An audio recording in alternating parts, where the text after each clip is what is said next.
Buen día a todos. Hoy presentamos la segunda charla en el ciclo de cátedras libres con la participación de Luciano Intile, de IR Arquitectura, en este convenio que hicimos entre la cátedra de la arquitecta Susana Paganini y la cátedra de la arquitecta Carolina Reinero, agradeciendo la presencia de todos. Le damos nuevamente la bienvenida a Luciano, esperando que hoy sea tan fructífera la charla como la del martes. Creo que vuelvo a repetir lo que dije el martes. Estamos en presencia de una visión de un hacer arquitectura a partir de cómo ir reinventándose de acuerdo a las necesidades de la generación de oportunidades y cómo tratar de salir de ciertas situaciones un poco convencionales de cómo pensar en este caso la vivienda, tratando de establecer bases en principios ya preexistentes. Desde ya, Luciano, muchas gracias por tu tiempo, por participar, y después seguiremos con los alumnos de AP2 en este ejercicio que vamos a presentar. Adelante. Bueno, muchas gracias, Sebastián, por la presentación. Nuevamente agradezco tanto a Susana como a Carolina, como a todos los integrantes de ambas cátedras y de la Universidad en general por la invitación. Para mí es un placer siempre, como decía el otro día, compartir un rato con colegas y con chicos en proceso formativo. Y nada, bueno, lo que voy a tratar de contarles hoy, a diferencia de lo del martes, que por ahí fue un enfoque más teórico, si se quiere, o más orientado como a ciertas líneas de pensamiento que nos convocan hoy en el estudio. La charla de hoy está un poco más orientada por ahí al periplo personal, ¿no? Como a cómo fueron dándose y encadenándose una serie de hechos que nos transformaron, tanto a mí como a las personas con las que fuimos trabajando, que dieron por resultado por ahí la mirada actual, que no es la definitiva, seguramente mañana cambie nuevamente. Pero bueno, cómo se fue gestando un poco esa forma de hacer y mirar, digamos, no para ponerla como hecho ejemplificador, sino simplemente para contar una experiencia. Y sobre todo voy a tratar de hacer un poco de foco en los primeros años de la práctica del estudio, pensando en que bueno, los chicos en proceso de formación de acá a unos años se van a enfrentar a ese momento y muchas veces es un abismo, ¿no? para todos nosotros, ¿no? Como difícil de encarar. Entonces, el título que le puse a esta en particular es Transhumancia Identitaria, construcción crítica de un autor muerto, y esto necesita un montón de explicaciones.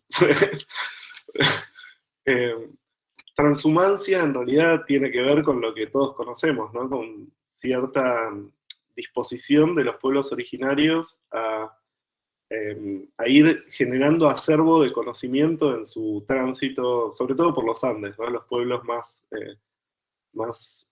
relacionados con la cordillera andina, tenían como esta condición particular del movimiento permanente, ¿no? Como en busca de los espacios productivos y de vuelta de las relaciones, si se quiere, de intercambio de esa producción y demás. En este caso, esa disposición está enfocada en la construcción identitaria, ¿no? En la construcción de identidad personal y profesional. Y construcción crítica de un autor muerto, que entiendo que es controversial como título o como subtítulo, tiene que ver primero con entender que la mirada crítica es una construcción permanente, y segundo, con hacer una pequeña referencia, un pequeño guiño a algunos textos de filósofos franceses de la década del 70, en particular a Roland Barthes, ¿no? Como esta idea de que no somos autores de lo que hacemos, sino que somos una especie de poro que emana el espíritu de nuestro tiempo, ¿no? Entonces, eso que consideramos nuestro en realidad es de todos, y al sentirlo parte de todos, de alguna manera podemos como volcarlo al universo para que otros lo tomen, y a su vez podemos tranquilamente tomar la línea de pensamiento de otro y continuarla, porque de eso se trata, construir una mirada crítica. Entonces, para empezar todo este periplo alborotado de palabras, nada, les muestro como una pequeña hoja de ruta de lo que vamos a transitar. Lo primero es una introducción que termina en un abstract que escribimos con un gran amigo, Martín Bunge, para un simposio de paisajismo hace varios años, 2013, que durante varios años también funcionó, como el otro día les mostraba un texto un poco más actual que asumimos como manifiesto del estudio. Este tal vez fue el manifiesto de los primeros años del estudio.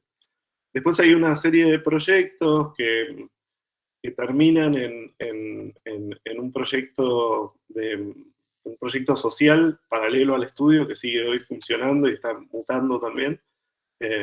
Y después tenemos una serie de experiencias como un poco más contemporáneas, y una en particular a modo de cierre que en realidad es una invitación que ya veremos. Entonces la primera foto, que es cuasi desagradable por la calidad de la foto, por los monitores, por el hecho de que hay un cenicero con cigarrillos al lado de una computadora, una cosa casi inconcebible hoy, yo la considero una foto de un momento iniciático fuerte, tanto para mí como para Andy, que es quien está en primer plano en la foto, que fue mi primer socio. Yo soy el segundo en la foto, el tercero es Marcelo Faiden, el cuarto es Sebastián Adamo.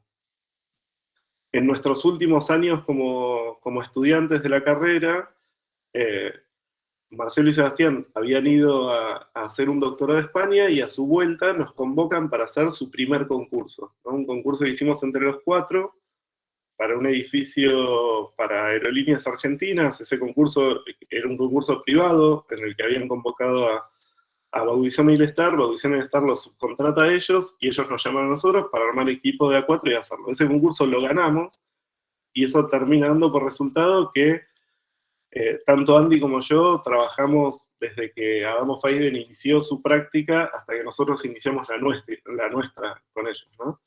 Entonces, eso fueron como 3, casi 4 años de trabajo con ellos, que nos fue imprimiendo como una lógica de hacer y pensar. En su momento lo considerábamos complementario a la formación académica, ¿no? Como, bueno, todo aquello que habíamos aprendido en la facultad tenía un límite, y después empezaba otro proceso formativo que estábamos haciendo casi a la par con Marcelo y Sebastián en sus primeros pasos como estudio independiente, ¿no?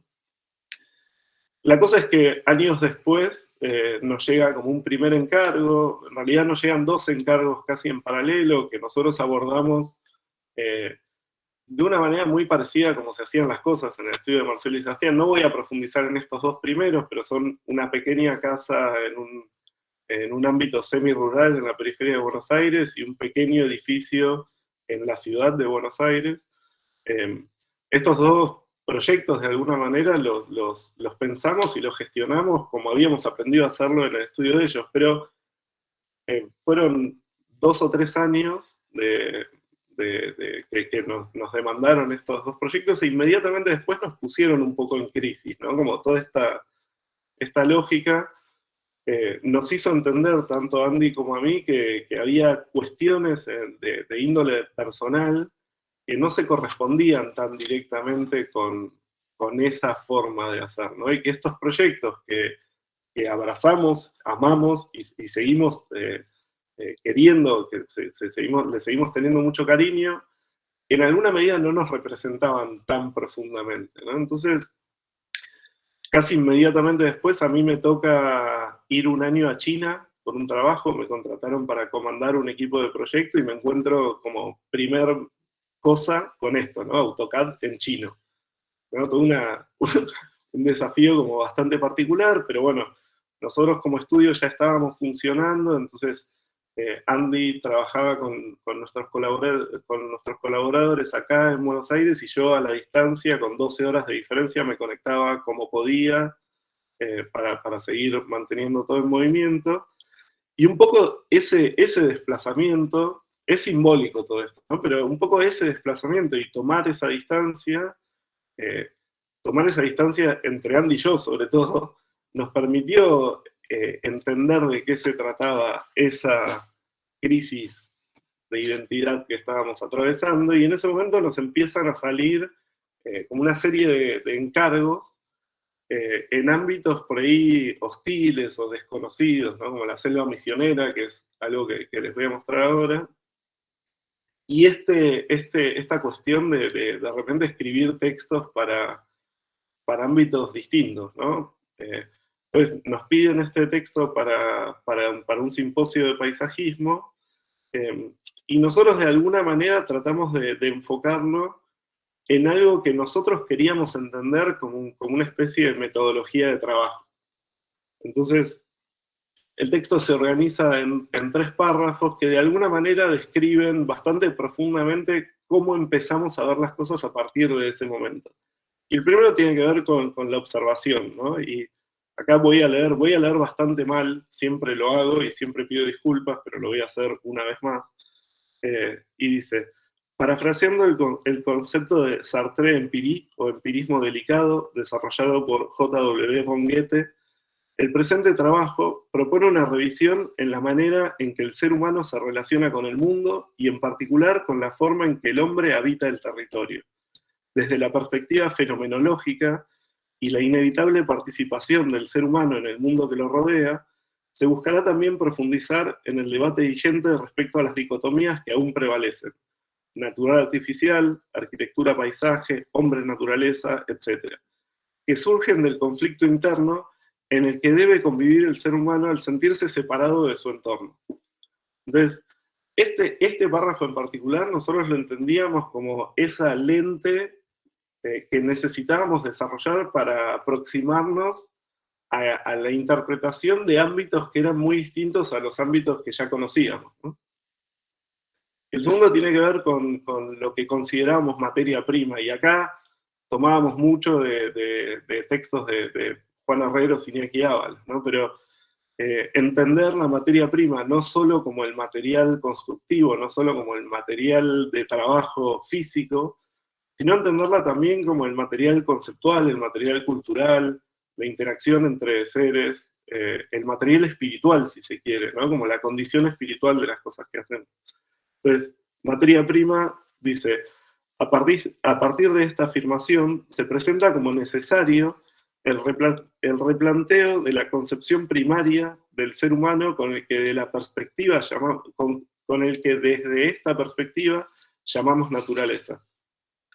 Iñaki Ábalos y Juan Herreros dicen en sus 7 micromanifiestos: aparece como una amalgama, un material hasta ahora desconocido, un conglomerado de elementos naturales, artificiales e inmateriales, o flujos, al mismo tiempo porosos y fibrosos, con áreas densas y estables, cargadas de memoria y vastas extensiones desleídas, sin cualidades, casi líquidas, construidas por elementos antitéticos que han roto con la precisión de los límites tradicionales entre natural y artificial. Entendemos entonces que la propia formulación de la descripción mencionada en el párrafo anterior forma parte de este amalgama, en donde el hombre y su accionar son uno en un flujo dinámico.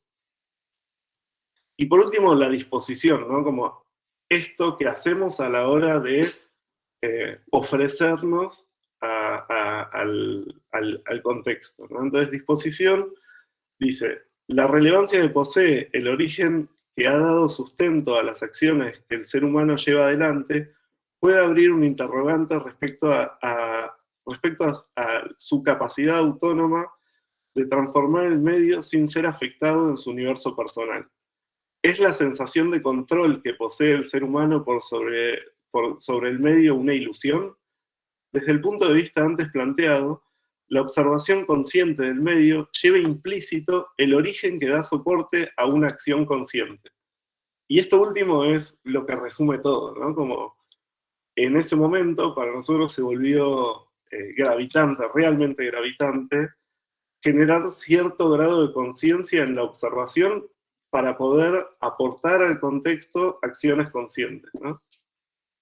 Por supuesto, esto en su momento también estuvo muy atravesado, como les decía, por experiencias particulares inflectoras, ¿no? En esa época, de repente tuvimos contacto con ciertos ámbitos de cultura chamánica y nos dispusimos de alguna manera a transitar como experiencias transformadoras profundas que fueron todo el tiempo como enfatizando esa mirada, ¿no? Como esa relación más estrecha con las cosas. Entonces lo primero que les voy a contar en ese periplo, ya como, si se quiere, como primer obra en esta nueva sintonía de trabajo, tiene que ver con un centro de meditación que hicimos en la Reserva Yabotí. La Reserva Yabotí es en Misiones. Eso que se ve ahí en la foto es el río Uruguay. De un lado del río está Brasil, del otro lado está el territorio argentino. Muy lejos de las cataratas del Iguazú, o sea, es la parte de Misiones que menos conocemos y que tal vez más nos pueda llegar a alucinar una vez que la conozcamos, ¿no? Un lugar que presenta como todo tipo de escenas casi extraídas de un libro de Tolkien, ¿no? Como súper bucólica. Bueno, nada, una invitación a todo esto que veníamos pensando. Y de repente, al profundizar un poco más en el contexto, lo que nosotros teníamos que hacer en definitiva era una obra relativamente chica, ¿no? Un espacio para dar cobijo a una cantidad de personas que pudieran hacer retiros espirituales de todo tipo en medio de este contexto, ¿no? Entonces, la primera lectura tenía que ver con esto, con entender que había familias alrededor de este lugar que de repente vivían a base de sistemas económicos muy, muy precarios que habían ido pasando de generación en generación y que eso de alguna manera los congelaba en el tiempo, ¿no? Como esta imagen tranquilamente podría haber sido registrada en el medioevo europeo. Bueno, no, esto es casi contemporáneo en el territorio argentino, ¿no? Y también, producto de esas acciones y de esas microeconomías, entendimos muy rápidamente que en un lugar que es considerado para la ley argentina reserva biológica, no es parque nacional, sino que es reserva de biosfera, sucedía esto, ¿no? Que esas microeconomías de producción de tabaco y citronela de todas estas familias en sumatoria terminaban produciendo una devastación casi total de los servicios ecosistémicos del lugar, ¿no? Del territorio natural. También entendimos muy rápidamente que no íbamos a poder llegar con equipos de trabajo desde Buenos Aires a ese lugar, sino que teníamos que contar con mano de obra local y que esa mano de obra posiblemente iban a ser estos mismos vecinos. Entonces lo que decidimos hacer fue estudiar con cierto grado de profundidad lo que entendimos como la tipología vernácula por excelencia, que es, bueno, en este caso es una pequeña capilla, pero construcciones de este tipo en la zona se encuentran por todos lados, y es un sistema de maderas como muy sencillo, de tabla y tapa junta, que ellos llaman la casa paraguaya, que tiene como una herencia guaraní aparte y demás. Bueno, decidimos como estudiarlo un poco y cambiar sobre todo la matriz geométrica de las lógicas constructivas, pero conservando la propia lógica constructiva, ¿no? Entonces, armamos un sistemita muy sencillo que se construía de la misma manera, pero con geometrías triangulares en pisada que nos permitía generar siluetas de toma territorial orgánicas para evitar la tala de árboles en el sitio donde íbamos a trabajar, entendiendo que si bien era una obra chica, también era un poco más grande que la mayoría de las obras que se construían habitualmente en el sector, ¿no? Entonces, una vez que tuvimos el sistema más o menos desarrollado, volvimos a ir al lugar, convocamos a los vecinos, construimos estos bastidores triangulares y nos pusimos a jugar con ellos en el suelo para terminar de dibujar la silueta definitiva del edificio. Cuando esto estuvo más o menos, cuando todos nos pusimos más o menos de acuerdo, volvimos al estudio, hicimos todo tipo de registros en maquetas, planimetrías y demás, típicas cosas que hacemos los arquitectos, que después en casos como este no sirven para absolutamente nada. Pero bueno, finalmente esta fue la planta que consensuamos, que iba a tener 3 fases de construcción. La fase 2 y la fase 3 nunca se construyeron, con lo cual lo que quedó construido es esto que se ve acá. Es muy sencillo, digamos, esos triángulos que veíamos antes tenían como un mínimo catálogo de soluciones de cerramiento que iban profundizando una especie de gradiente tecnológico posible. Entonces, los cerramientos de mayor grado de tecnología condensaban sanitarios, los de segundo grado de tecnología eran los que ofrecían finalmente espacios habitables para dormir, y los de tercer grado de tecnología solamente dejaban a los insectos afuera, ¿no? Como mosquiteros, por ejemplo. En la planta eso se ve manifestado por los grises, ¿no? O sea, los sanitarios son como bastante identificables, los grises más oscuros son los espacios para dormir y habitar y demás, los grises más claros son semicubiertos con este cerramiento sencillo. Ahora, inmediatamente después nos encontramos con un primer desafío grande, ¿no? Como con la obra ya casi construida, teníamos una cubierta, un techo de casi 200 metros cuadrados que queríamos hacer con cubierta vegetal, pero ya habíamos agotado prácticamente todo el presupuesto con el que contábamos, ¿no? Entonces decidimos inventarnos un taller de capacitación en construcción de techos vivos, casi sin saber cómo construir un techo vivo, y mucho menos, o sea, sabíamos mucho menos todavía de cómo dictar un curso de construcción en techos vivos. Entonces nos pusimos en contacto con quien nosotros entendíamos en ese momento que era como la eminencia máxima en construcción natural alrededor del mundo, que es el señor Gernot Minke, un ingeniero alemán que estudió durante más de 30 años todos los tipos constructivos vernáculos latinoamericanos, y que en ese momento ya daba cursos de capacitación. Nos pusimos en contacto con él para contarle lo que queríamos armar y si él podía enviarnos algún tipo de manual de sus cursos y lo que fuere. Y él nos contestó muy amablemente que en esas fechas él iba a estar en Paraguay y que si a nosotros nos interesaba se podía sumar con nosotros a dictar el curso. Efectivamente así lo hicimos, invitamos nuevamente a los vecinos, no recuerdo los nombres de ellos ya, perdón, pasaron muchos años, pero personas con las que en su momento terminamos construyendo lazos muy, muy profundos. Los invitamos a todos a participar a los cursos, y esos cursos se desarrollaron. También invitamos a gente de diferentes lugares, y finalmente logramos construir ese techo. Esto es, si se quiere, como una foto de ya el techo construido. Pero eso finalmente dio lugar a algo que durante mucho tiempo fue una especie de plataforma paralela al estudio que llamamos Práctica Sustentable, con la que nos dedicamos durante muchos años a dar talleres de capacitación de todo tipo, tanto de techos vivos como de construcción con barro, madera y etc.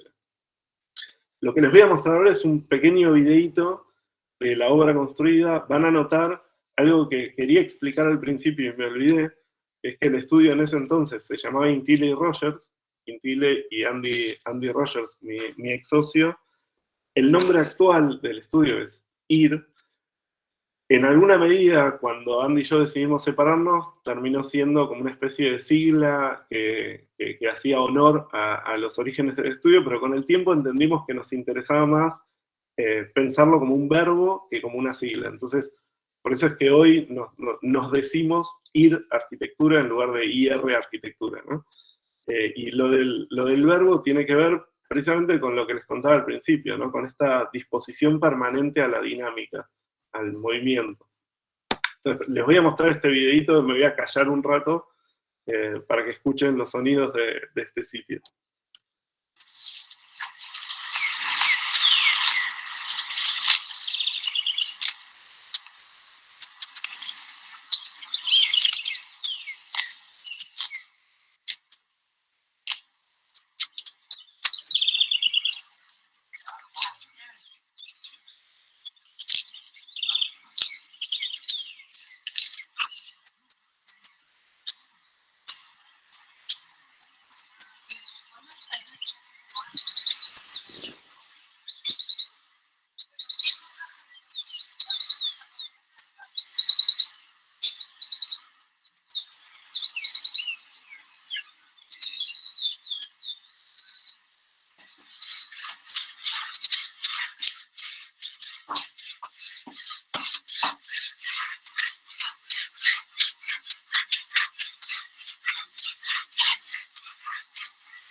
Pasarela del hostel La Comuna.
Cierre especial de Miguel, un vecino bandoneonista que era una especie de Jaguar subterráneo.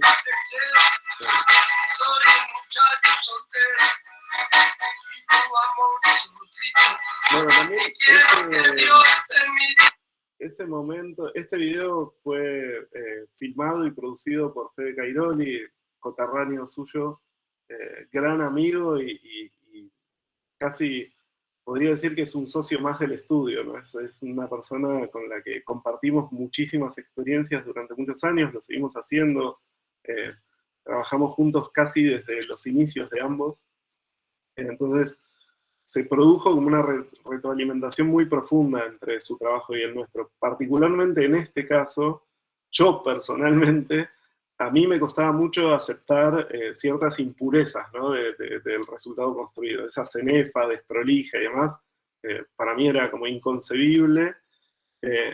Y un poco fue Fede quien empezó a verlo desde otro lugar, ¿no? Como a decirme como, bueno, espera, déjame que vaya allá, unos días, lo organizamos hace 10 días en el lugar. Nair, tenés, ahí va. Lo invitamos a que se quede unos 10 días ahí en el lugar y haga la producción tanto fotográfica como fílmica, y en la, si se quiere, en la nueva construcción del relato que pudo hacer él a través de su lente, yo me permití reconciliarme con una obra que en su momento me costaba ver, ¿no? Pero a su vez entendí que parte de estos procesos tienen que ver con la aceptación de la impureza, ¿no? Y cuando digo esto, no lo digo solamente en términos de producto arquitectónico, sino que también lo digo en términos de experiencia personal. Somos impuros, de alguna forma, y parte de nuestro tránsito por la vida es aceptar esa pelusa, esa impureza, y convivir con ello, simplemente. Entonces, lo siguiente fue una experiencia que se dio el año posterior. O sea, yo estuve en China entre 2010 y 2011, Misiones fue 2012, esto es Brasil, 2013. Nos convocan unos chicos argentinos, músicos, que habían conseguido un terreno en el Morro de San Pablo, cerca de Salvador, de Bahía, para construir un hostel en una parte de la isla que es una isla muy turística, que tiene un centro, que es una selva virgen preciosa, y ellos estaban como en ese lugar, bastante lejos del circuito turístico, pero también con otras inquietudes, ¿no? Como un poco lo que querían ellos era construir un espacio para desarrollar su música, y de alguna manera que el hostel funcionara como una excusa para vivir ahí, ¿no? Que les permitiera como algún ingreso, pero básicamente su objetivo era hacer música en ese lugar. Después se fue profundizando y complementando su mirada con la nuestra y terminamos produciendo algo un poco más ambicioso que eso. Pero bueno, los primeros viajes a la isla nos pidieron como un reconocimiento bastante profundo de las cosas, ¿no? De vuelta a esta cuestión de la observación casi obsesiva y de cierto volcamiento espiritual, ¿no? Como de simplemente disponernos a que la información aparezca. Y en uno de esos recorridos termino encontrando este gabarito y le saco una foto simplemente por el hecho de que me gustó la composición, ¿no? Como el reflejo del gabarito en el agua, el mar de fondo, el coral ahí asomando, y etc. Y bueno, y quedó en el servidor. Cuando fuimos desarrollando, cuando fuimos desarrollando el proyecto, revisando el material que teníamos, nos llamó la atención el hecho de que ese bambú que se ve en el gabarito, al menos las 4 patas, tienen un diámetro que hasta donde nosotros sabíamos en ese momento solamente existía en 2 lugares en el mundo. Por el diámetro del bambú, ¿no? Por el diámetro solamente podía ser o bambú chino o bambú guadua. Y esas 2 especies existen solo en China, el bambú chino existe solo en China y la guadua existe en China y en Colombia, hasta donde nosotros sabíamos. Entonces nos pusimos a investigar qué hacían esos 4 bambús ahí, cómo llegaron. O sea, ¿vinieron de China o vinieron de Colombia? ¿O hay una plantación mucho más cerca que no conocíamos? Y en esa investigación, en un siguiente viaje, terminamos dando con un tipo que se llama Claudio Maya, que es discípulo directo de Simón Vélez. Simón Vélez es un colombiano eminencia en construcción con bambú a nivel mundial. Resulta que este Claudio Maya había sido discípulo de Simón y tenía una plantación de bambú y una empresa constructora con bambú muy cerca de la isla. Entonces, estrechamos lazos con Claudio y terminamos generando un vínculo como muy profundo. Él nos enseñó muchísimas cosas de bambú y sobre todo se dispuso para ser proveedor y casi empresa constructora de lo que queríamos hacer, ¿no? Entonces, nosotros simplemente nos dedicamos, una vez que teníamos esa tecnología y sabíamos que podíamos aprender a utilizarla, hicimos un planteo en términos de toma territorial muy sencillo que tenía que ver con producir 2 piezas que en su repetición y con algunas mínimas leyes de toma territorial iban a terminar componiendo progresivamente todo el complejo. Pero que en primera instancia solamente íbamos a construir 2, una de las grandes y una de las pequeñas. Y el hecho de construir estas 2, haciendo que nuestros clientes y algunos chicos de la isla participaran, les iba a dejar a ellos el conocimiento ya embebido para que puedan seguir construyéndolos ellos mismos, ¿no? Entonces el módulo grande, de vuelta, esta manía de dibujar y hacer maquetas en el estudio, que como vimos ya no sirve para nada, en este caso tuvo un elemento que sí funcionó. Esta era una secuencia de plantas, como de variaciones de plantas, para poder utilizar el mismo módulo con diferentes programas. Este es el módulo grande. Un detalle constructivo que fuimos desarrollando, un poco visitando las obras de Claudio y entendiendo cómo es que se dan esos anclajes entre bambú y bambú, y etc. Después, obviamente, esto cambió radicalmente durante la obra, porque son sistemas que dependen mucho de la mano de quien los construye, ¿no? O sea, cada uno de esos anclajes se hacen a machete, ¿no? Bueno, es un lío bastante complejo, pero bueno, nosotros creíamos que lo podíamos dominar con la técnica que habíamos aprendido en la facultad. Bueno, no fue tan así. Hicimos una serie de maquetas para entender las geometrías, las morfologías y demás, de las cuales solamente sirvió esta, que fue el único documento que llevamos a la obra que quienes construían, en su mayoría no especialistas, pudieron interpretar y seguir como guía. Obviamente todas las medidas de seguridad e higiene profundamente respetadas durante todo el proceso de obra. Estos dos chicos son dos surfistas de la isla que les interesó el plan y decidieron acoplarse a todo el proceso constructivo. Pero también desafíos bastante delirantes, ¿no? Como, por ejemplo, el bambú llegaba a la isla desde la plantación en camión hasta un puerto cercano a la isla. Ahí lo cargaban en una balsa, cruzaban la isla, de la balsa lo cargaban en un tractor que avanzaba hasta donde llegaba el tractor, de ahí lo teníamos que pasar un burro, y el burro llegaba hasta donde llegaba el burro, y en el momento en el que el burro no podía pasarlo, teníamos que llevar a hombro hasta el sitio. Todos nosotros, incluyéndome, nos involucramos en todo eso, ¿no? Cargué bambú, como cualquier otro, y de alguna manera eso fue como estrechando vínculos tanto con la tecnología, como con el lugar, como con las personas, ¿no? Bueno, el proceso constructivo ya desatado, los ensayos de estos nudos de bambú, como les decía, cada uno de esos nudos se construye la geometría del anclaje de cada bambú, se construye a machete, con lo cual tiene cierto grado de imperfección, y después cuando se acoplan bambú con bambú, en algunos casos se acoplaban hasta 5 líneas de bambú distintas. Cuando se acoplan todos esos bambú, se perforan, se colocan hierros dentro de las uniones y se cuelan los primeros nudos de cada bambú para solidificar el nudo. Todo eso se hace en cada encuentro entre bambú y bambú, así que imagínense lo que... Bueno. Y esto es un poco el resultado construido de una de las cabañas grandes, ¿no? Estas fotos las voy a pasar medio rápido. Fotos de Marquito Salgel, hoy titular de Ries. No sé si alguien conoce Ries, es un estudio de mobiliario muy bueno. En aquella época Marquitos trabajaba con nosotros. Bueno, nada, un repaso del resultado construido. Hoy, inclusive, los chicos fueron construyendo otras cabañas y transformando todo este proyecto en algo mucho más grande.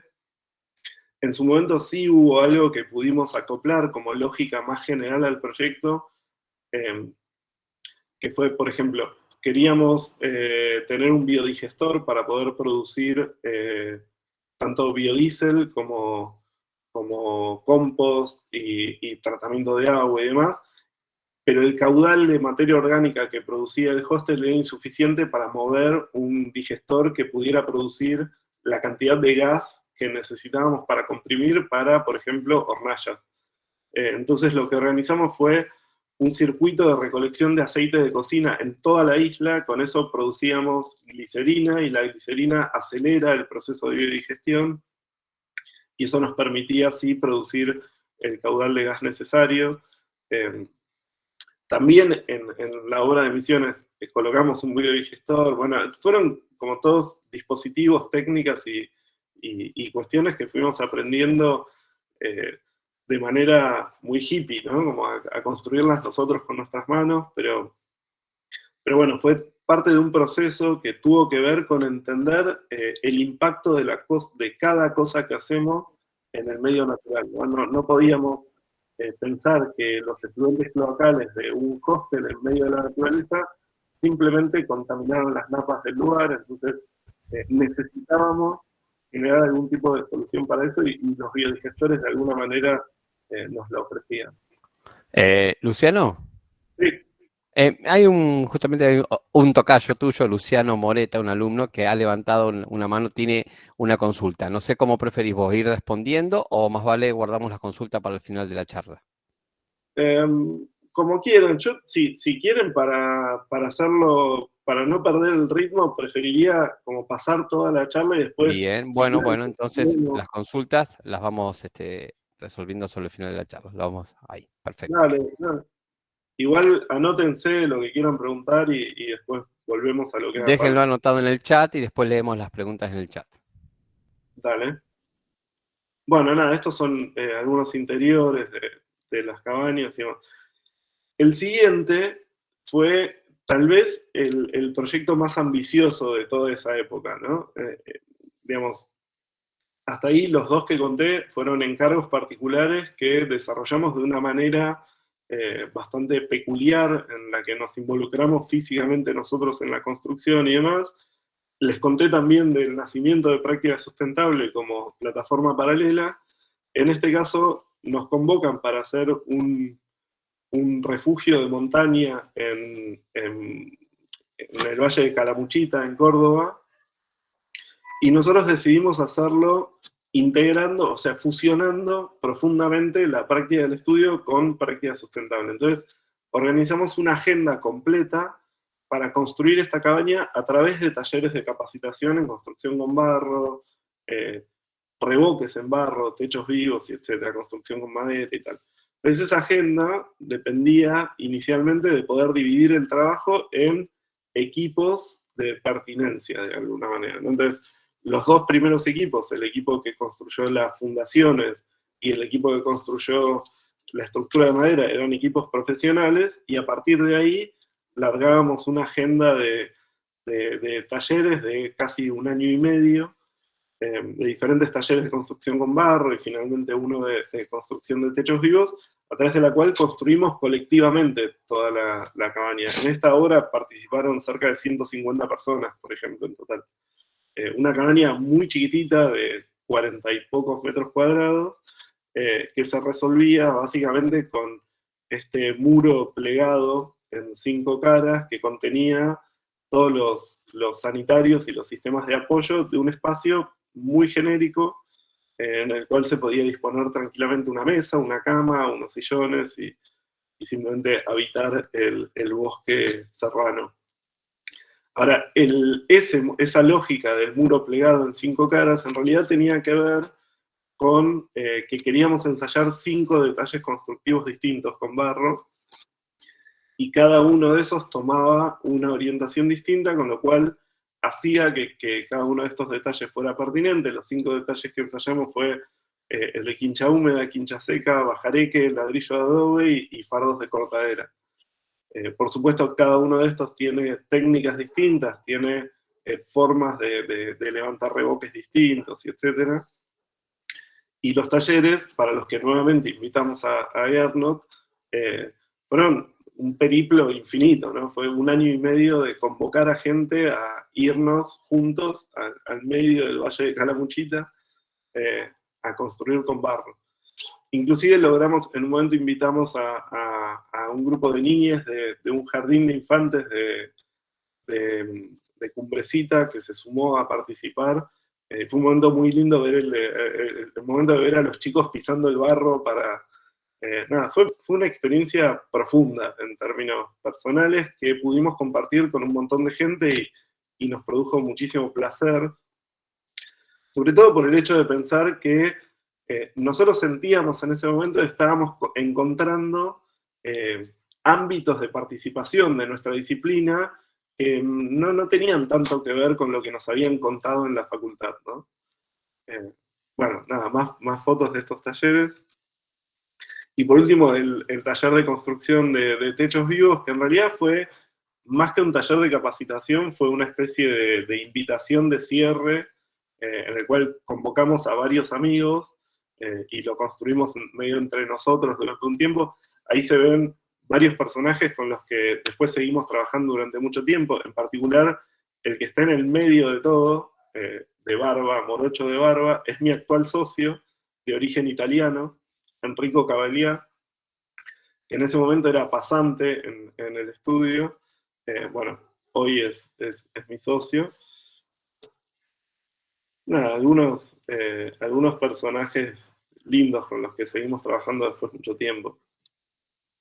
Y esta es una secuencia de vuelta, fotos de Fede Cairoli, una secuencia de la obra construida que de vuelta voy a pasar rápido para que quede como el registro visual, pero sin explicar mucho. Ahí Fede inclusive ofreciéndose como modelo para su propia foto. Bueno, hay una historia respecto de ese lucernario que es bastante interesante. Nosotros, cuando organizamos toda esta agenda, le propusimos a la empresa Velux que donara un lucernario, en realidad que funcionara como sponsor de toda la agenda de concursos, y ellos nos donaron ese lucernario. La cosa es que el costo real de ese lucernario, que por supuesto no pagamos nosotros, fue mayor al costo total de los materiales que necesitamos para el resto de la obra. O sea que el lucernario en definitiva es más caro que el resto de la cabaña. De vuelta, el techo construido con el lucernario ahí. ¿Vale?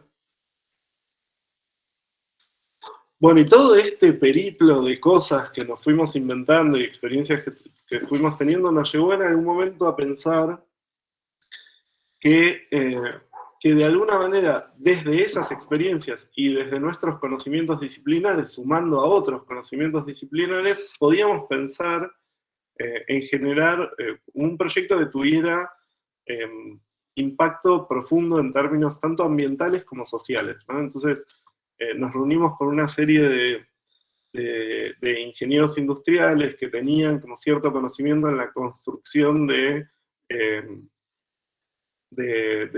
colectores solares térmicos hechos a través del reciclado de materiales, y conjuntamente nos inventamos un proyecto que iba a funcionar sobre la matriz de práctica sustentable, dando talleres de capacitación, pero esta vez para construir colectores solares en barrios carenciados. Y nos interesaba mucho la problemática particular de las casas de un techo para mi país, o de lo que hoy se llama techo, simplemente.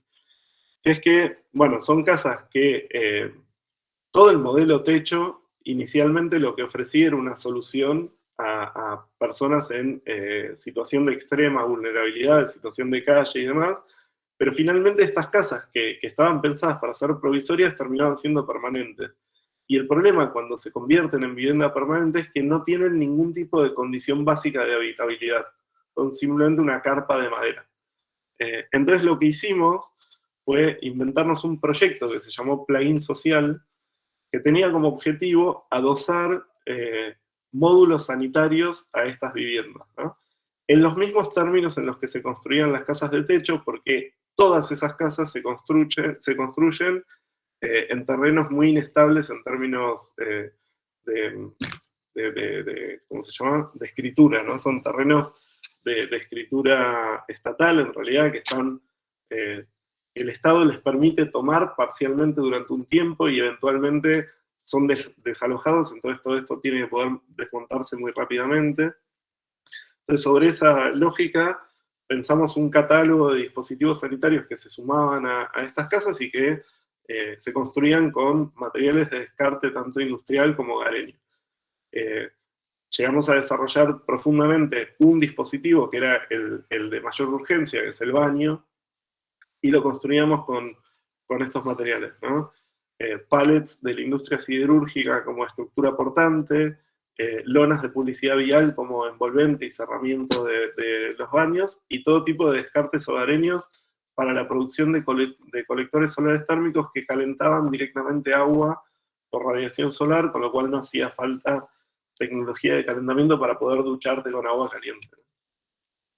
Entonces, de vuelta, la ñoñada del arquitecto de producir planimetrías, que en este caso sí fueron utilizadas porque las usábamos como manuales para los talleres de construcción, a los que invitábamos a gente no especializada, pero sí con mucha voluntad de ayudar a otros, ¿no? Entonces, los manuales de construcción de la estructura, de las envolventes, de las tecnologías y demás, y es un poco un paso a paso de la construcción de uno de estos dispositivos. Cada uno de estos lo construíamos en talleres al principio eran talleres de 2 días durante un fin de semana, después lo terminamos condensando en talleres de 1 día, y llegamos a fabricar cerca de 80 duchas en su momento, en diferentes barrios de techo. Después, la organización inicial se separó, digamos, terminamos como siendo 2 organizaciones distintas, una se llama Sumando Energías, que sigue haciendo esto mismo. Perdón. Ahora les voy a mostrar un video de uno de esos talleres y termino de contarles la historia.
Bueno, esto es más o menos el resultado de uno de esos talleres.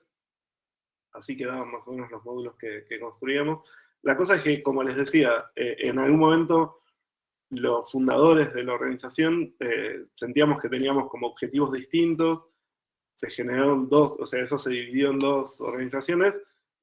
Sumando Energías siguió construyendo colectores solares en barrios, y Plugin Social como organización empezó como a cambiar un poco la mirada y empezamos a organizar estos talleres en los cuales invitábamos a diseñadores y a gente de diferentes orígenes disciplinares a pensar otro tipo de dispositivos. Después logramos sumarlo a la Universidad de San Martín como proyecto de investigación, y a través de ese proyecto de investigación mejoramos muchísimas de las condiciones técnicas de los módulos originales, y empezamos a pensarlo como un proyecto de un proceso más amplio, ¿no? Hoy está todo esto en proceso de revisión, estamos a punto de conseguir que Plugin Social finalmente sea ONG, y la idea es empezar a funcionar más como si fuese una plataforma de soluciones territoriales, como asociándonos a organizaciones barriales para generar proyectos que se adecúen a sus necesidades, en lugar de ir nosotros con la solución y proponerles cómo construirlas. Pero bueno, todo esto está muy en proceso, ya les contaremos adelante. Lo siguiente es algo que les traigo, que fue como una invitación a un concurso privado que se llamó Una Casa, en la que nos invitaban a pensar como una vivienda prefabricada. Convocaron a cerca de 50 estudios jóvenes en su momento de todo el país a pensar modelos de viviendas prefabricadas para, para que los desarrollara una empresa que se dedicaba a eso un tiempo después. La cosa es que el concurso tenía diferentes fases, nosotros no llegamos a pasar a la segunda etapa, solamente quedamos en la primera, pero esto que propusimos después terminó rebotando internamente el estudio en varias direcciones, y por eso se me hace interesante contarlo. Lo que proponíamos era que en realidad toda la tecnología de mayor costo de una vivienda en general está concentrada en dispositivos de pequeño tamaño, ¿no? Entonces, si nosotros logramos meter toda esa tecnología en una especie de licuadora fábrica y sacar módulos prefabricados que condensaran toda esa tecnología en dispositivos de un tamaño lógico para ser movido por 1 o 2 personas y ser comprados casi en Easy, por ejemplo, podíamos lograr un sistema de organización de viviendas que en realidad después dependía de la condición técnica del envolvente, ¿no? Si ya teníamos todos los módulos sanitarios, digamos, prefabricados a tamaño tal que lo podíamos llevar en el techo de un auto, después con esos módulos podíamos, por ejemplo, demoler todos los muros interiores de un departamento y disponer módulos sanitarios nuevos para actualizar el uso de esa planta, o simplemente disponerlos en el territorio y envolverlos con una carpa y obtener una especie de vivienda provisoria también. Esta lógica, con el tiempo, nos llevó a profundizar en diferentes direcciones. Esta imagen es una imagen del primer festival Hello Wood que se hizo en Argentina, al cual nos invitaron, en el que construimos este dispositivo. Hello Wood normalmente es un festival en el que se hacen casi esculturas con madera, ¿no? No son proyectos arquitectónicos, sino que son más bien instalaciones. Estas no se las voy a contar, pero se los traigo porque a raíz de esto nos invitan al año siguiente al 10º aniversario, o sea, a la 10ª edición del Festival de Hello Wood original, que se hace en Hungría todos los años, ¿no? Y por el hecho de ser la 10ª edición, o sea, el cumpleaños número 10 del festival, en lugar de construir instalaciones, esta vez lo que pedían era que los estudios invitados desarrollaran cabañas prototipo, ¿no? Entonces nosotros trajimos aquello de una casa y un poco algo de la lógica de plugin social, y nos dedicamos a hacer un catálogo de dispositivos sanitarios que iban a ser prefabricados y llevados al sitio, y que luego, en su implementación, de vuelta, iban a depender de dos cosas. Por un lado, el grado de urbanidad en el que se implementaran, y por otro lado, el grado de tecnologización de las envolventes, ¿no? Entonces, este gráfico lo que cuenta, de izquierda a derecha, hace como un barrido de menor grado de urbanización a mayor grado de urbanización, y de arriba hacia abajo hace un barrido de menor grado de tecnología de envolventes a mayor grado de tecnología de envolventes. Para este caso en particular, nosotros nos parábamos en el centro, y lo que decíamos era que la envolvente definitiva era aquello que íbamos a terminar desarrollando con los participantes del festival. Los módulos los íbamos a prefabricar en una fábrica, iban a llegar con camión al sitio y simplemente los íbamos a montar, ¿no? Y un poco lo que retratan estos dibujos de vuelta obsesivos arquinionios es ese procedimiento. Y esta sería un poco la disposición definitiva de esa cabaña prototipo, pero con este sistema, la verdad es que pensábamos que podíamos construir todo tipo de cabañas distintas, ¿no? Bueno, algún registro de esas imágenes originales. Si se fijan, hay un módulo en particular que es este, que es el baño de la cabaña, que es exactamente un dispositivo de baño de plugin social. Ese que se ve ahí.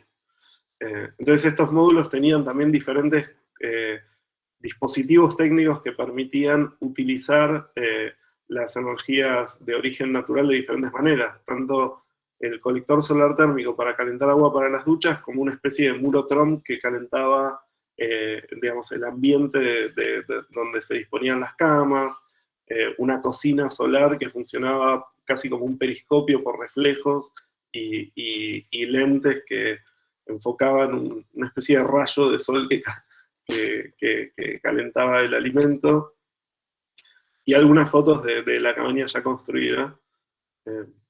Esto es en un lugar que se llama Krosmofolde, en Hungría. Una experiencia también súper interesante haber viajado ahí a participar del festival y construir esto conjuntamente con alumnos de escuelas de arquitectura de prácticamente todo el mundo.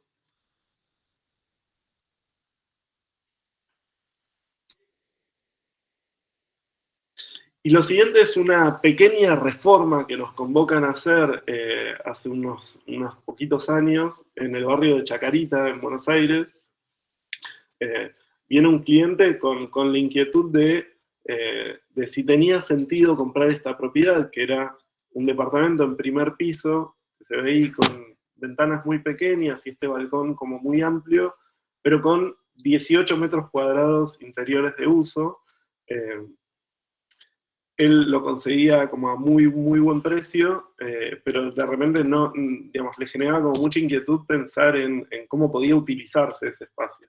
Entonces, cuando nos preguntó a nosotros si tenía sentido, nosotros automáticamente le dijimos que sí, que tenía mucho sentido, que podíamos como pensar algo que mejorara la condición del espacio, sobre todo pensando en que no es el metraje de una vivienda lo que le da la condición de habitabilidad, sino es cómo se utilizan esos metros, ¿no? Entonces, lo primero que entendimos de esta planta bastante inhabitable es que si nosotros lográbamos abrir todo el muro de la ochava, ya de por sí, en términos visuales y lumínicos, íbamos a cambiar mucho la condición del espacio, y que eso nos permitía, de alguna manera, incorporar el balcón a la condición de uso del espacio.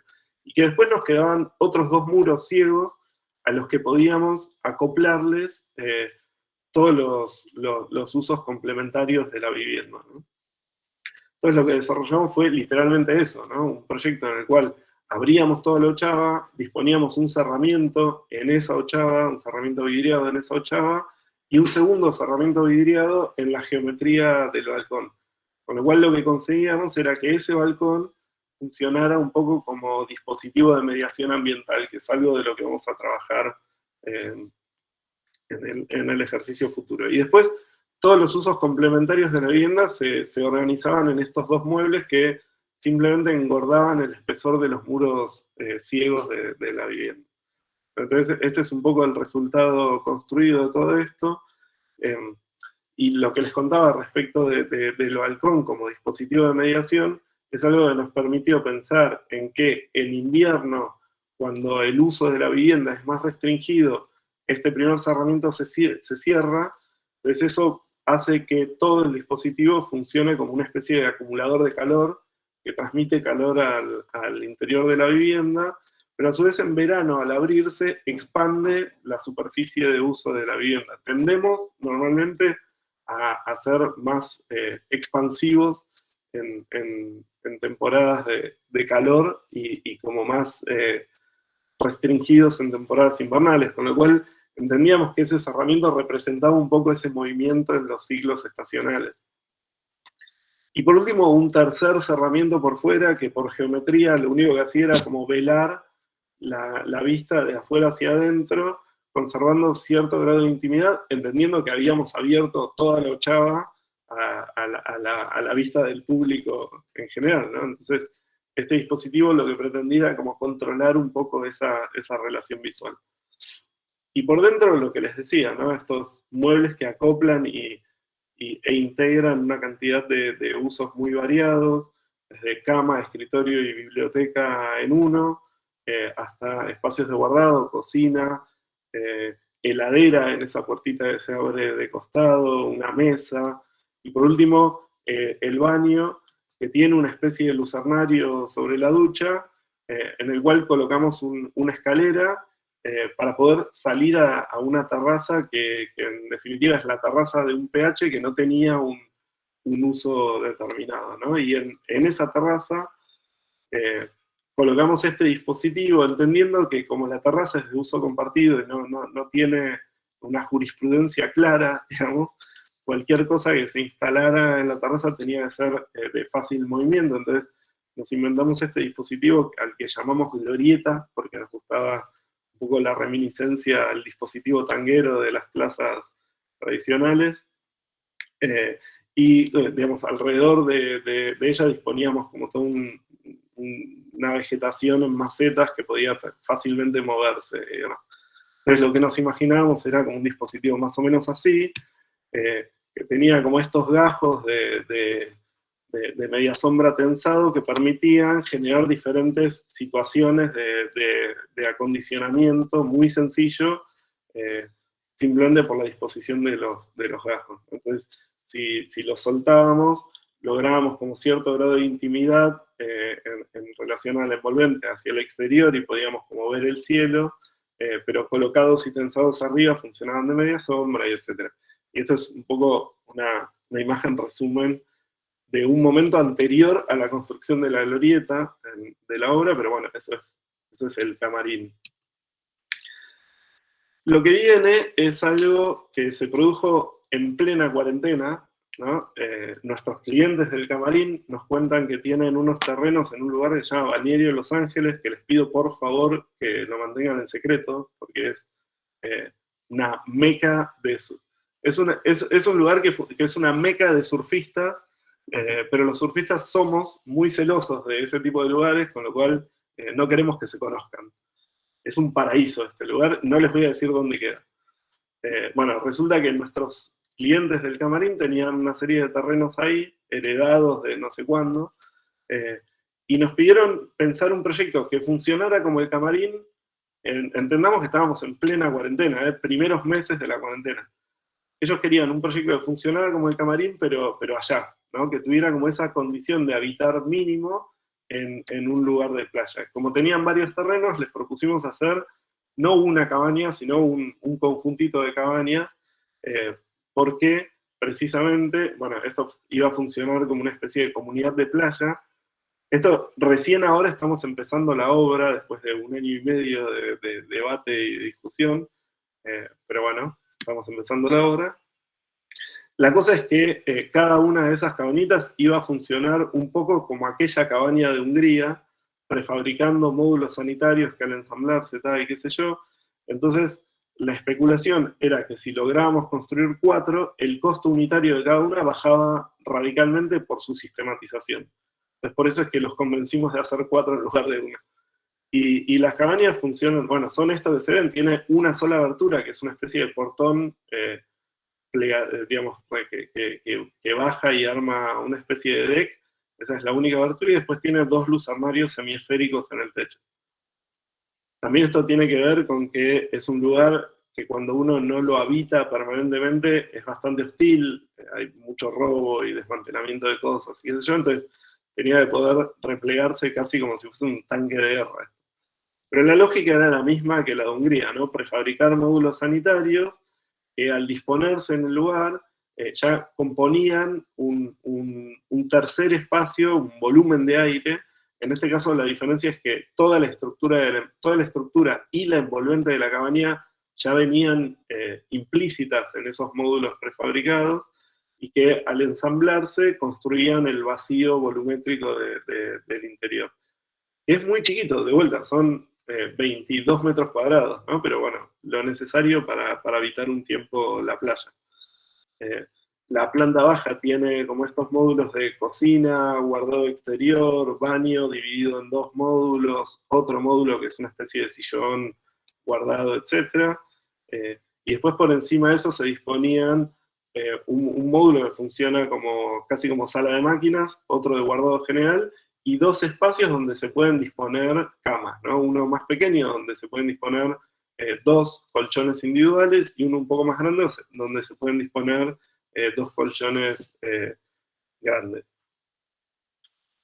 Y por último, la terraza, que nos parecía como algo a recuperar, casi como mirador de horizonte, al cual se accede a través de esos lucernarios semiesféricos, entendiendo que las plantas altas, estos espacios para las camas, tienen una altura libre muy pequeña, precisamente para poder llegar a la cubierta, y de alguna manera para poder como transgredir los requerimientos tradicionales de uso de los lugares que habitamos, ¿no? Como en definitiva, en la playa, en estas cabañas, cuando vas a dormir, no necesitas una habitación, necesitas un lugar confortable para dormir, punto.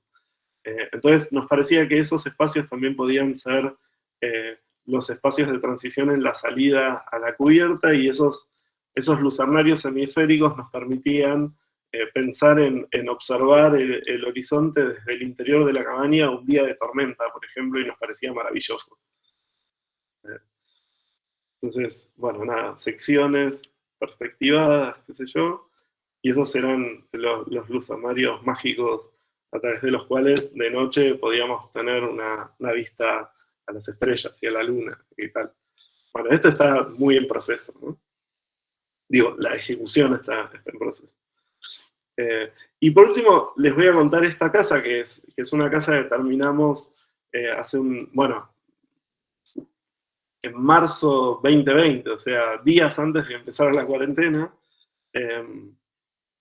justo esa semana lo tuvimos a Fede Cairoli en Buenos Aires, así que pudimos hacer el registro de la obra terminada. Es una casa que hicimos para un muy amigo mío que consiguió un terreno frente a la Reserva Ecológica del Bajo de San Isidro. Esto es hacia el norte de la ciudad de Buenos Aires, casi llegando al delta del Tigre, un lugar muy particular. Bueno, el terreno este está justo enfrente a la entrada a la reserva, o sea, cruzás la calle y entras a la reserva, ¿no? Entonces teníamos esta condición, ¿no? de terreno frentista a una reserva ecológica y después al río. Esa secuencia nos parece maravillosa y eso lo considerábamos como una primera preexistencia del sitio, ¿no? No podíamos no considerar a la reserva y a toda su biología como una preexistencia. Una segunda preexistencia tenía que ver con una condición bastante particular del lote en sí mismo. Este lote era originalmente el fondo de otra casa, con lo cual cuando lo compra mi amigo, el terreno estaba pelado, pero existía una pileta ya construida en el lugar. Entonces la pileta es la segunda preexistencia. La tercera preexistencia son una serie de árboles añosos que ya existían en el lugar, entre ellos un olivo hermoso que necesitábamos conservar. Y la cuarta preexistencia es un intercambio, es algo que encontramos visitando el lugar, ¿no? Resulta que este es uno de los pocos terrenos a los cuales todavía iban las tortugas que habitan la reserva a desovar 3 o 4 veces por año. Con lo cual, el cruce de las tortugas, ese periplo de dar a luz a nuevas tortuguitas, nos parecía también una preexistencia a conservar, ¿no? Entonces, todo el proyecto, de alguna manera, está pensado alrededor de esos 4 elementos, ¿no? Por un lado, pensamos una planta baja que tuviera como el menor impacto posible sobre la horizontal del suelo para conservar todo este sistema de intercambio, tanto biológico como visual, y afectar lo menos posible las raíces de los árboles existentes. Entonces, es simplemente un solado que engorda el solado perimetral de la pileta y ofrece unos sectores semicubiertos bastante indefinidos, y después ubica 3 tabiques de hormigón, entre los cuales, entre medio de los 2 primeros, se organizan un paquete de soportes sanitarios, y el segundo, entre el segundo y el tercero, hay un vacío por donde pasan las escaleras. La segunda planta es súper simétrica, digamos, ambos espacios, el hemisferio del frente y el hemisferio del contrafrente, son prácticamente iguales, y de vuelta, los sanitarios se organizan entre tabiques de hormigón. Todos los muros divisorios entre sanitarios fueron construidos en Durlock, especulando con la posibilidad de que la organización de la casa pudiera cambiar a futuro, ¿no? Porque lo que decíamos es, bueno, esta vivienda es una vivienda particular para una persona soltera que tiene requerimientos muy particulares, pero si algún día decidía venderla, estaba bien que la casa pudiera transformarse en una especie de tipología más tradicional. Entonces, disponiendo en planta baja de un cerramiento perimetral, fácilmente esa planta baja se convertía en una planta tradicional de estar, cocina, comedor, y la planta alta podía reconvertirse en una planta de 3 dormitorios y una especie de estar íntimo compartido muy fácilmente. Y por último, una cubierta vegetal que lo que pretendía era como recuperar la pisada de verde que habíamos consumido con la implantación de la casa, ¿no? Entonces, básicamente todo esto se explica en corte mucho mejor que en planta, porque en corte es donde se producen todos los intercambios que estábamos buscando, ¿no? En planta baja logramos como este intercambio biológico entre especies botánicas por suelo y el intercambio de las tortugas y todo esto que hablábamos al principio, conservando también esta condición visual y de pasaje de aire en esa horizontal. La primer planta es la que establece un poco la interacción más humana, ¿no? Como los espacios de uso en relación visual con la copa de los árboles de la reserva. Y por último, la cubierta, que establece otro tipo de intercambio biológico entre especies botánicas a través de aves e insectos que cruzan permanentemente de la casa a la reserva y van migrando semillas permanentemente. Entonces, de vuelta, Este es un recorrido fotográfico por la casa ya terminada, todavía con la vegetación un poco tímida, pero ya creciendo. Esta condición horizontal de relación continua que les contaba en planta baja, este dispositivo de vuelta de mediación ambiental que conforman entre las persianas un pequeño espacio con unos canteros y un cerramiento vidriado al fondo que permite regular de diferentes maneras las relaciones con los exteriores. Y de vuelta como esta situación de espacios indefinidos, ¿no? Como de semicubiertos indefinidos que simplemente ofrecen una condición para que el usuario defina cómo se habitan, tanto a un lado como al otro. Es como difícil distinguir cuál es el frente y cuál es el contrafrente, y lo mismo pasa en la planta alta. Esa situación que les contaba del vacío en el centro de la planta donde cruzan escaleras que no tienen barandas, controversial decisión, pero acertada desde mi punto de vista. Y estos espacios que de vuelta, que tanto a frente como a contrafrente, no dan mucho indicio de para qué sirven, ¿no? Como tranquilamente podrían transformarse en otra cosa, y los de contrafrente también muy parecidos a los de frente. Por último, esta cubierta donde se producen escenas románticas como esta, donde Enrico le entrega una lechuga a Mechi, una colaboradora del estudio, declarándole su amor profesional, o esta situación de contemplación sobre la copa de los árboles de la reserva, que es inconmensurable, digamos, es como difícil de definir. Y por último, algunas fotos más nocturnas de uso de la casa para completar el registro cairolístico. Bueno, ahora sí. Como les decía al principio, a modo de cierre de todo esto, les traigo esto que es una muestra a la que nos invita a participar Martín Uberman en el Museo de Mar del Plata, que se llamó Archigram, en la cual lo que pretendía Martín era que 8 estudios que están ahí listados ofreciéramos en la muestra una visión futura de ciudad desde un punto de vista argentino. Por eso el parafraseo con Archigram, ¿no? Como desprendiéndonos de toda la parafernalia cinematográfica de las ideas distópicas de futuro, que nosotros pudiéramos pensar, la consigna era que nosotros pudiéramos pensar esas ciudades desde una mirada bien local. Entonces a nosotros nos tocó una tipología de ciudad que fue la ciudad satélite, pero considerábamos que no nos sentíamos en condiciones de formular una idea de ciudad futura, sí nos sentíamos en condiciones de invitar a los participantes, a los visitantes de la muestra, a pensarla colectivamente, ¿no? Entonces lo que hicimos fue este dispositivo que no tiene ningún tipo de pretensión estilística, que solamente tiene un dispositivo lumínico que te avisa si está siendo utilizado o no. Esta puerta que al abrirse ya da indicios de cierto acondicionamiento acústico en el interior, y un segundo dispositivo lumínico que al presionarlo dispara un audio que en realidad es una invitación a hacer una meditación colectiva, ¿no? Un poco especulando con que si todos colectivamente nos disponemos a pensar esa ciudad futura, el resultado va a ser realmente democrático y realmente producto del deseo genuino, no del deseo especulativo. Entonces la invitación, esta de cierre, es, si están todos de acuerdo, a ponerse cómodos un ratito, cerrar los ojos, voy a disparar este audio, y básicamente los estamos invitando a meditar. Meditemos unos 5 minutos juntos a ver qué nos sucede. ¿Están de acuerdo? Bueno. Bueno, entonces pónganse cómodos, cierren los ojos y voy a disparar el audio, ¿sí?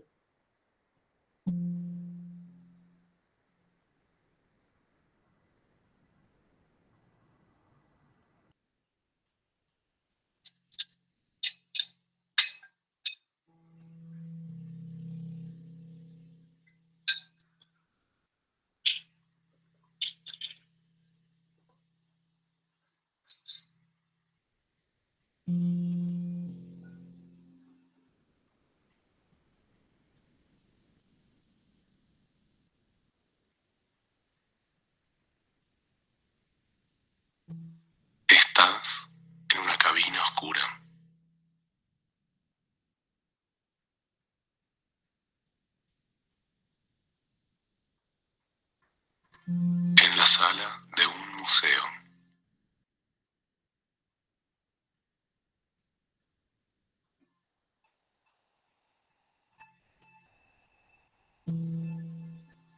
Esto es un experimento.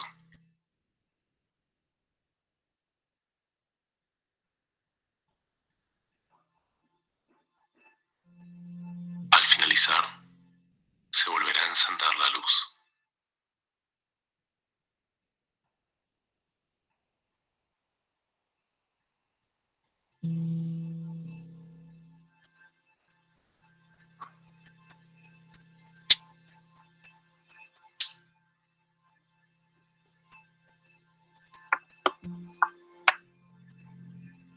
¿Cómo vivirías si no tuvieses miedo?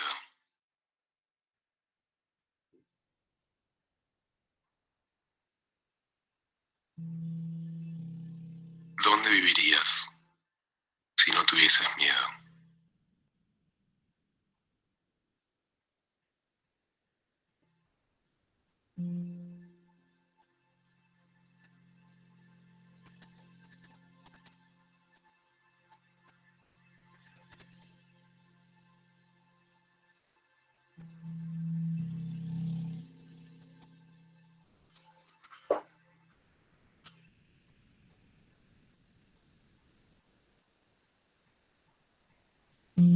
Bueno, ya pueden ir aflojándose, abriendo los ojos, girando las extremidades, moviendo los dedos. Un poco la consigna de esta idea del miedo es pensar el miedo como un ejemplo de limitante. La vida. Sí, de cualquier limitante, ¿no? Cualquier limitante que nos impida pensar divididamente en nuestro futuro condiciona precisamente el futuro. Entonces, mi invitación es a ustedes como alumnos, como proceso, como personas en proceso de formación, es eso, es a pensar un poco la prefiguración de las cosas y a disponerse a pensar de manera suelta, liviana, ¿no? El futuro. Ustedes son los encargados de producir ese futuro. Entonces, tómenselo con responsabilidad bien entendida, con la misma responsabilidad con la que se toman la vida.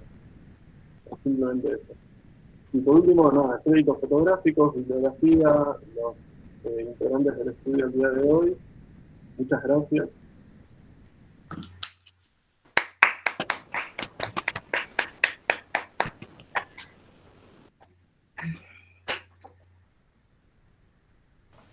Bueno, Lucho, nosotros los de primero te dejamos porque, bueno, ya te conté que tenemos todo este acelero totalmente en contra de la meditación, de corregir a los de primero.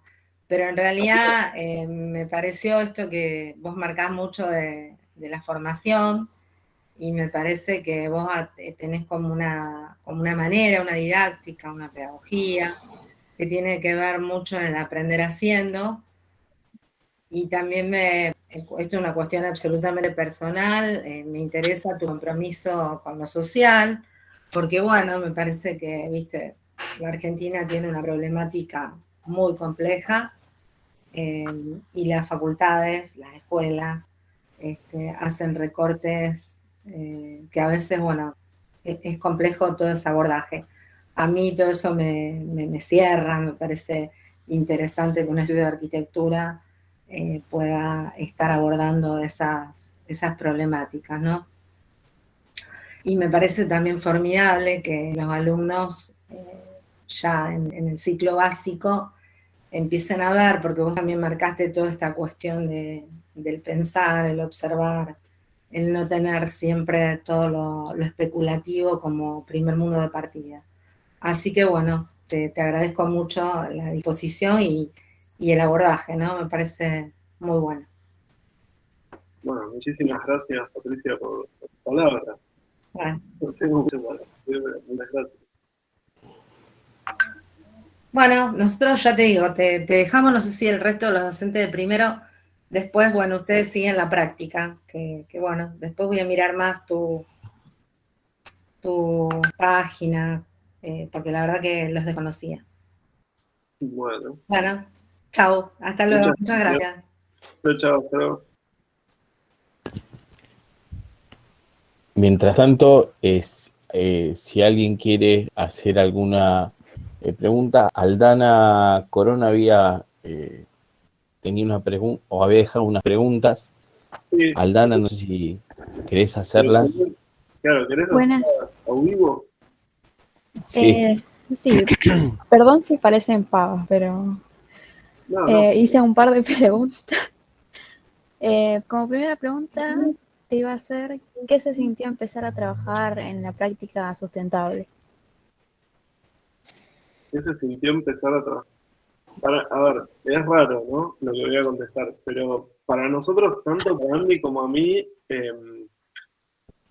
ya desde la escuela, ¿no?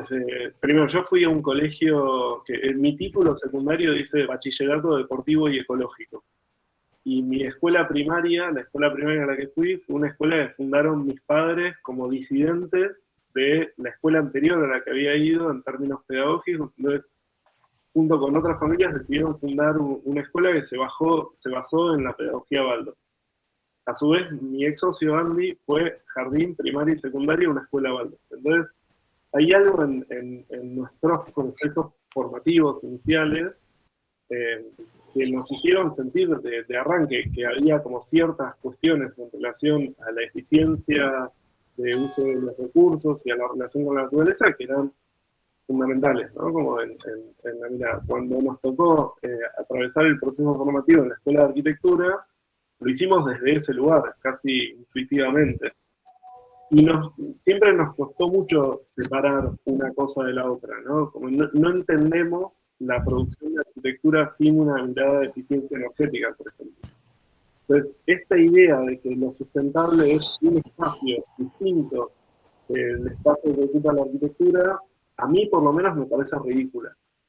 Ahora, eso por un lado. Por otro lado, en un momento iniciamos una plataforma a la que llamamos práctica sustentable, pero eso es el nombre, ¿no? Y desde esa plataforma nos dedicamos durante mucho tiempo a dar talleres de capacitación en construcción con técnicas vernáculas, ¿no? Como, un poco el enfoque de eso tenía que ver, por un lado, con entender que toda técnica constructiva previa a la colonia, en general, previa a la modernidad en todo el mundo, es por su naturaleza permacultural, con lo cual los materiales que se usan son materiales orgánicos que que se descomponen en el sitio y vuelven al ciclo de la naturaleza con mucha facilidad, a diferencia de los materiales que usamos en la modernidad, que son materiales de difícil descomposición, ¿no? Entonces, entre esas dos posiciones, de alguna manera, está la respuesta. No sabría decirte qué se siente. O sea, una vez le preguntaron, no sé si conocen a David Lynch. David Lynch es un cineasta, para mí, de los mejores de la historia, meditador de toda la vida. Y una vez, en una entrevista, le preguntaron si hubiese podido producir sus películas sin la meditación. Y la respuesta del tipo fue, no lo sé, porque medito desde que soy muy chico, o sea, medité toda la vida, con lo cual no sé cómo sería la vida sin la meditación. Tampoco sabría cómo sería mi obra sin la meditación. Es un poco lo mismo. ¿Entiendes? Sí, sí. Bueno, Después, como segunda pregunta, para mí, como la más pava, porque personalmente no he visto nunca enfrente una cubierta, un techos vivos, y te iba a preguntar si tuvieron dificultades al construirlos y cuáles. tuvimos dificultades de todo tipo, precisamente porque construimos techos vivos de diferentes maneras. El que mostré de Misiones fue muy hippie, lo hicimos con unas, digamos, la aislación hidrófuga la hicimos con nylon de 1000 micrones, con lo cual las soldaduras las hicimos con cinta adhesiva, eran como súper imperfectos, se pinchaban con la tabla de madera. Bueno, tuvimos dificultades de todo tipo y fuimos aprendiendo a hacerlo de diferentes maneras. Después hemos hecho, bueno, el de la última casa que mostré es tal vez el más profesional de todo, en el cual la aislación se hizo con una membrana de PVC proyectada in situ con una pistola de calor, con una cosa hipertecnológica, y eso es infalible directamente. Pero bueno, en realidad la ejecución en sí de los techos vivos es bastante sencilla, depende de los materiales que uses para la aislación hidrófuga, básicamente. Bien, y como última pregunta, estuviste hablando de esos cursos y estos talleres que parecían bastante buenos, y actualmente con estos temas de pandemia, si seguían dando esos cursos y talleres que mencionas. Mira, la verdad, muy esporádicamente cuando nos da ganas porque por alguna razón sucede, a veces los hacemos. Hace muchos años que no lo hacemos como práctica permanente, como una agenda permanente. En su momento los hacíamos casi todos los fines de semana y llegó a ser muy desgastante. Entonces, como dejamos de hacerlo de esa manera. Hoy cada tanto sucede, pero no te podría decir con exactitud cuándo ni cómo. No, está bien. La pregunta es si seguían con esos cursos nomás.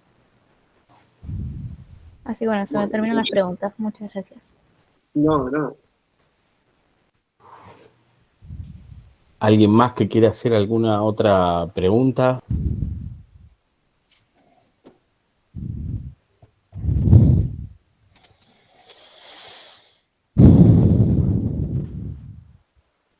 Yo, Lucho, si te quería preguntar, ¿qué espacios te cambiaron la visión arquitectónica? O sea, espacios, lugares, general. No lo sé. No. O sea, de la visión de la que saliste de la facultad a lo que es hoy en día. No sé, yo, a ver, valoro mucho, primero, lo que no conté al principio es que Marcelo Feigen fue profesor mío en su primer año como docente en la facultad, en mi segundo año de la carrera. Entonces medio que, digamos, me formé al lado suyo, él es 4 años mayor que yo, y hay muchas cosas que las vemos de una manera muy parecida. Eso por un lado. Por otro lado, esto que contaba respecto de la identidad personal y profesional al principio, para mí, más que con la concepción del espacio arquitectónico, que sí, a ver, si yo digo cuál es mi concepción del espacio en términos generales, posiblemente sea una descripción muy parecida a la que daría Marcelo. Ahora, esta crisis de identidad de la que hablaba, en realidad tenía que ver más con una forma de pensar y hacer arquitectura un poco más amplia, y que en mi caso personal estuvo mucho más atravesada por experiencias personales que por una concepción teórica de cómo es el espacio. ¿Sí? Para mí el espacio arquitectónico es un espacio que debería ser siempre subsidiario a la experiencia humana, ¿no? La arquitectura debería ponerse siempre en un segundo lugar en relación a la acción del hombre, a la acción de los seres en general. Y me parece que hay un conflicto en la concepción contemporánea de la arquitectura, que es que pretende tomar una posición protagónica permanentemente. Entonces siempre gana la imagen en lugar de ganar la condición espacial o la condición técnica. Esa sería mi posición en relación a la problemática del espacio en términos muy generales.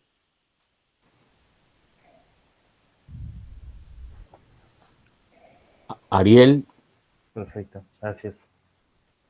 No, yo más que nada lo que quería era agradecerle a Lucho, fue muy interesante la clase, muy buenos los ejemplos, me gustó mucho la última casa que mostraste, y bueno, veía como que los chicos no había más en el chat que estén preguntando, con lo cual quería ver cómo nos organizábamos. Muchas gracias, Ariel. No, de nada. Si